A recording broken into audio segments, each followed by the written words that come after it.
embrace the concept of becoming a student of yourself and a student of your child. And this philosophy is deeply rooted in the understanding that parenting is not about molding a child into a preconceived idea, but rather guiding them to discover their true selves. I think before we have children, some of us may have imagined what we want our child to be like. And I often joke with my clients that imaginary children are always the easiest to raise. So our approach is grounded in fierce self-love, fierce self-compassion. We believe that by being kind to ourselves, we can extend that compassion to our children. So parenting, in our view, is an exercise of letting go of fixed outcomes and embracing the dynamic process of just growing and learning together. We see children not as a blank slate to be written upon, but as an individual already full of potential, personality, and unique traits. And your role is to lead, not to control. It's to guide, not to force. It's a journey of relinquishing the reins a lot of the time and understanding that your child will become who they are meant to be. And that's not necessarily what we envision for them. As you become a parent, and as you become the parent you were meant to be and you always dreamed that you'd be, this may not always be the parent that you imagined, but it's never too late to change tactics if at the moment you're a little bit worried about how you're going about things. It's never too late to flip the switch, to deepen bonds and to make changes. And just as your child is going to need to try on many emotions, many behaviors and many personalities, so too will you need to practice being a teacher, a leader, a friend, a confidant, and quite often a disciplinarian. So being a student of your child does not mean that you relinquish the leadership role. Oh, no. Or that your child is given full control. Far from it. Your child needs you to lead. So where they are not ours to mold, they are not ours to shape. There is a difference between dictating and leading, and we need to lead. In the role of tantrums, we view tantrums as teachers. In this section, we want to really deep dive what a tantrum is not. We want to just flip the script and have a really good look as what it is that tantrums can teach us, and not to take tantrums too personally. One of my favourite quotes is, "Do not take life too seriously, you will never get out alive." And I feel the same thing is true for tantrum situations. It is so easy to take it personally. It is so easy to take it as a reflection of something bigger than it is when it is a state of dysregulation. So when a child is regulated, they're feeling happy, they're fully in sync, they're in a state of correct homeostasis. Homeostasis is basically when all of the body is working in a constant feedback loop in order to just maintain a well-rounded and really great just all-over health and all-over calm. Now, when a child gets into the point of tantrum, it means they're dysregulated. They're in sync or they're out of sync. So what we're looking into here is that a tantrum is not a willful act of disobedience. We often perceive them as a child's defiance or a reflection of something that's going on. However, this is usually very far from the truth. What you can have sometimes is a child can have a tantrum because they're dysregulated, or they can tantrum because they're incredibly smart, strategic, intelligent little creatures and absolutely wonderful and beautiful. And sometimes a child will tantrum to get a large reaction out of you when they want a certain thing. So you'll be able to tell by your instincts as well what's happening. And usually these big ones that we're talking about here, the ones that you need help managing, are the ones that are states of just being out of sync. Tantrums are typically an emotional overflow, a reaction to overwhelming feelings or unmet needs, and just not really calculated acts of defiance. They're not a sign of disrespect. If your child throws a toy at your head, it does not mean they don't love you. It doesn't mean they don't respect you. It does mean that in that moment they were so cross they wanted to throw the toy. Now, children, and I'm going to focus a lot on younger children here, but once you get past the preschool to school age, this is all still applicable, and we're going to go into preteens and teens in different ways.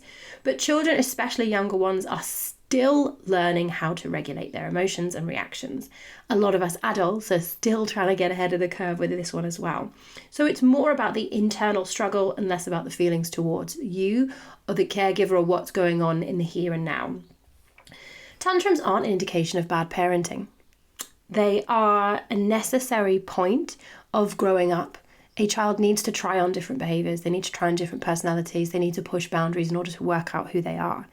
If your child is tantruming all the time and you're getting large aggressive tantrums, again, this is an indication that you are a bad parent. It is an indication there's some form of discontinuity and they're feeling a lack of control or other things within here potentially, or there may be some larger pieces of the puzzle at play. But your child tantruming means that you and your child are human.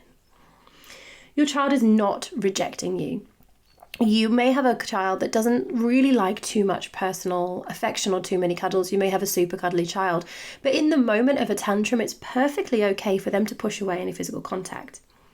You need to be aware that it is really hard for children in that moment, and sometimes they are going to really push back on love. They're going to push back on boundaries. They're going to push back on anything. And they need to feel a sense of control, and this can be even harder when co-parenting. You may, for example, be a single parent and struggling with stepping into the shoes of a mother and father and everything at the same time. You could be parenting as a couple and feeling that your child prefers the other one. There are many different reasons why sometimes we can see children's tantrums as rejection, or there can be many different reasons why our children will be having more tantrums than usual, which will not always be down to you, and it will not be a reflection of their love for you or a preference for one caregiver or one way of doing things from another. Wherever you are coming from, and it's okay for your child to reject a hug or physical contact in the height of a tantrum, this does not reflect that they are rejecting you. Tantrums are important, as we've talked about here, especially true in children aged 1 to 3 years old. It's a critical period marked by rapid social and emotional language development. After 5, there's greater ability to regulate and more space for reasoning. And again, around age 8, you can have another surge in this. But just know that your prefrontal cortex is not going to fully function until age 25 or more. And we're going to deeper dive that later. So that does not mean you have got 25 years of impossible behavior ahead of you. While understanding the developmental importance of tantrums and saying tantrums are all okay and they're not a sign of bad children or bad behaviour, it's also really crucially important here to acknowledge the challenges they pose, particularly if your child is having more aggressive tantrums, if you have a hitter, if you have a biter, one of these things. Aggressive tantrums are characterised by kicking, screaming, or sometimes even self-harm. Children can begin behaviours that can seem really alarming, like headbanging, for example. Children can headbang to push back on boundaries, but they can also sometimes headbang during spouts of things like teething in order to try and displace the pain. So it's really interesting and really important to have a look into the why behind the what here and be super gentle and be nice to yourself. These self-harms or any of the more aggressive behaviours can be really distressing for you as a parent, also for the child as well. And it's essential really to recognise that experience such tantrums does not indicate there is anything wrong with your child or with your parenting. Not one factor can be a causal factor in one thing. There may be a more complex backstory to your child's behaviour, but that being said, this does not mean there's anything wrong with anyone in your family. These intense reactions are often a result of a young body being flooded with stress hormones like cortisol, leading to a loss of control over their actions. So parents should approach these situations with empathy and trying to set boundaries, but also validating and supporting. And this can be really overwhelming in the moment, as if you're trying to be as empathetic as you possibly can, and you're just being met with aggression. So we totally understand, and where this course wants to acknowledge all walks of life, all parents and all situations as being human, as being something that it's okay to experience. And even though these things can be overwhelming, there is a connective path through these things. What we want to have a look into is what tantrums can be telling us. I had a really powerful coaching session once with a father that stuck with me forever. And he said to me, Polly, I know parenting is a reflection of how the rest of our life is going. And that, I don't know if it's a famous quote or whether it's something that this dad had put together, but that spoke volumes to me in the idea that this dad was so self-aware to know that sometimes when he was feeling good, he could show up as a good parent, but when he wasn't feeling great, he would show up as a difficult parent. And children being mirrors of us, when we're more stressed, they seem to know it. It's that sixth sense. I kind of joke that kids can smell fear a lot of the time.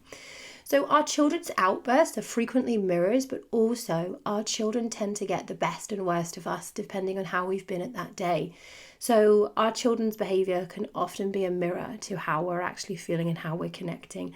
And there's no blame, there's no fault, there's no judgment here. It's just kind of knowing that you need to be able to look into the mirror and appreciate the reflection. So it's crucial to recognize the difference between a child's ability to regulate emotions and their ability to articulate them.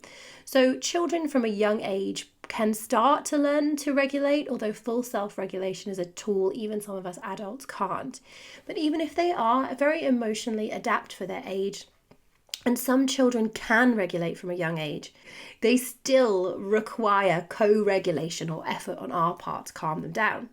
So they may be able to find their calm, but they may not be able to articulate what they need in that moment. So sometimes asking questions and moving through these things can actually be more stimulating. Their outbursts can be conscious or subconscious attempts to actually communicate feelings they don't fully understand about changes in their environment, large or small. So your child, for example, let's say you have a new job and it means you're home less. Now, your child may not be able to tell you that they miss you, but they may be able to tell you that this spaghetti tastes like feet. So they're going to throw that across the room. So there's always something, not always, but there is usually something behind these messages and these outbursts to give them a mirror of how they're feeling internally. So reflecting on how their environment affects them, particularly as they grow older than 5 years, these emotional expressions can be due to basic needs like hunger or tiredness, or they might signal significant changes in their life. By viewing tantrums as teachers and viewing parents as students and looking through the lens of understanding, connection and empathy, we can start to uncover underlying reasons. And there might be some, there might be none. But this approach isn't about finding a solution every time. It's about establishing a clear line of communication, a clear line of connection, a clear line of empathy with our children's emotional experience. We strive to understand the why behind the what. This not only promotes healthier emotional development and emotional intelligence, but it also strengthens the parent-child bond by recognizing these emotional cues. We guide children towards maturity and resilience, and we don't, in this essence of this here, is knowing that we do not need to rescue children from big emotions. If a big change happens or a big feeling arises, those emotions could be completely and utterly correct for how they need to respond and react.